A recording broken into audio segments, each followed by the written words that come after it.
I'm Daniel Minty, a cognitive behavioral therapist, teacher, and writer. You and I are living in an unprecedented planetary time. At least 14 million people have now contracted COVID-19, and 600,000 of them are dead. This combination of physical, emotional, social, and financial challenges has never been faced by anyone alive. And each person alive today is now facing them.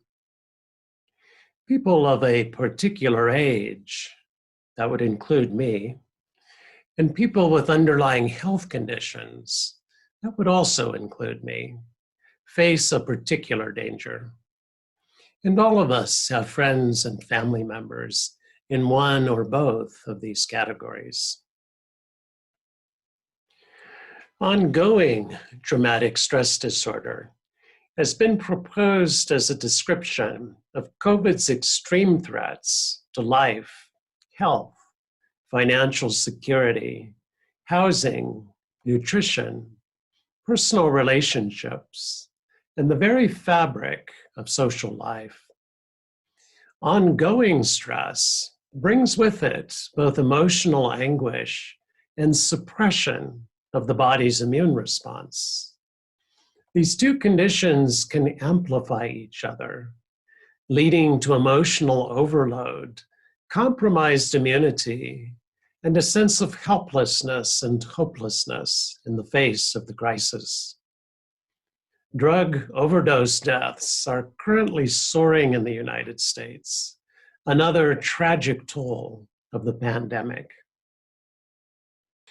What can cognitive behavioral therapy bring to a time of pandemic? Quite a lot, the research says. One CBT tool, yoga practice, provides a unique mix of physical and psychological benefits that may well convey protection from the pandemic or be an adjunct treatment for those already infected. Before exploring these benefits, I'd like to address a question people sometimes ask. How is yoga practice cognitive behavioral therapy? A yoga workout is a behavior. It involves our doing something with our bodies. In this way, it's like other CBT tools, exposure for anxiety, or a behavioral activation for depression. As with other tools, yoga's doing something is not random. The asanas or poses are carefully prescribed.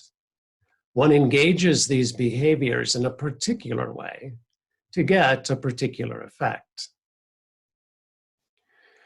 Much yoga also invites us to focus on breathing or on a mantra.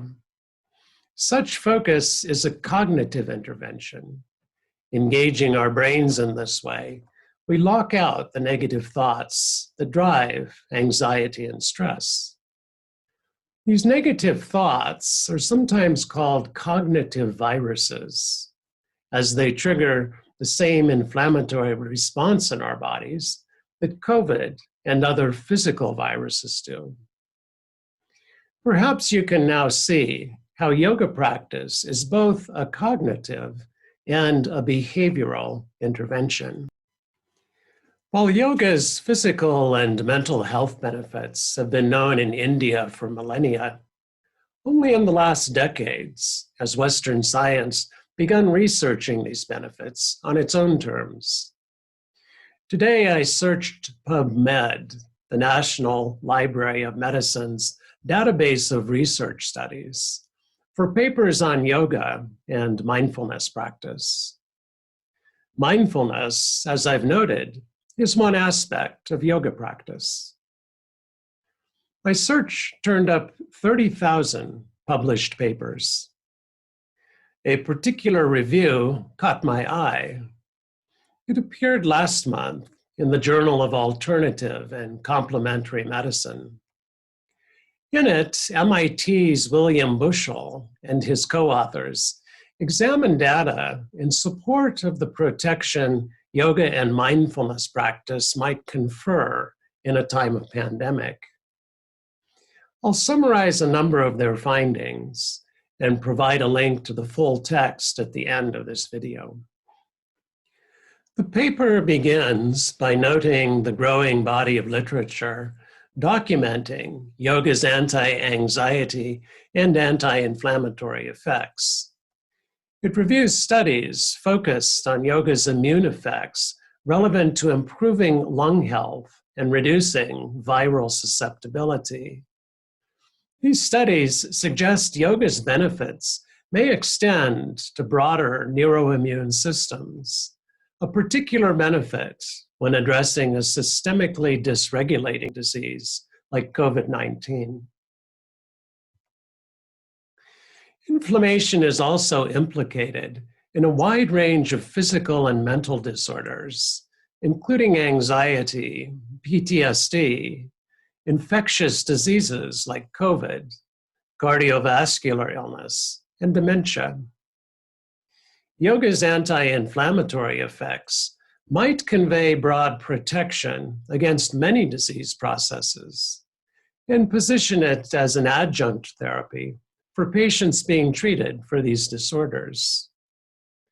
The body's runaway hyperinflammatory response to COVID, sometimes called a cytokine storm, is responsible for substantially more tissue damage and death than is the virus itself. Inflammation can be reduced by stimulation of the vagal nerve complex, a major component of the central and peripheral nervous systems.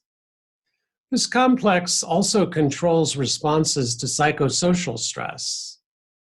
Its stimulation can shift the body from a chronic state of fight or flight to our natural baseline state of rest and digest. Yoga significantly increases vagal tone and therefore addresses both psychological states, such as anxiety and PTSD, and inflammatory-based disease processes. One 2015 study found that 6 weeks of 20 minutes of daily mindfulness meditation resulted in a significant downregulation of 19 pro-inflammatory genes and an increase in anti-inflammatory factors, including some linked to COVID. Once COVID is finally behind us, its effects will likely be felt across generations. This was the case with children born to mothers infected by the 1918 Spanish flu pandemic, who lived at increased risk of retarded physical development and cardiovascular disease. First Nation communities worldwide and the descendants of Civil War prisoners, Holocaust survivors, and other historically traumatized cohorts exhibit vulnerability to a wide array of physical and mental disorders. Psychosocial stress and inflammation appear to be primary epigenetic triggers for these disorders. Reducing them might both relieve suffering today and provide protection for generations to come. Thank you for watching this video. If you like what you've seen, consider subscribing to my channel. Be well.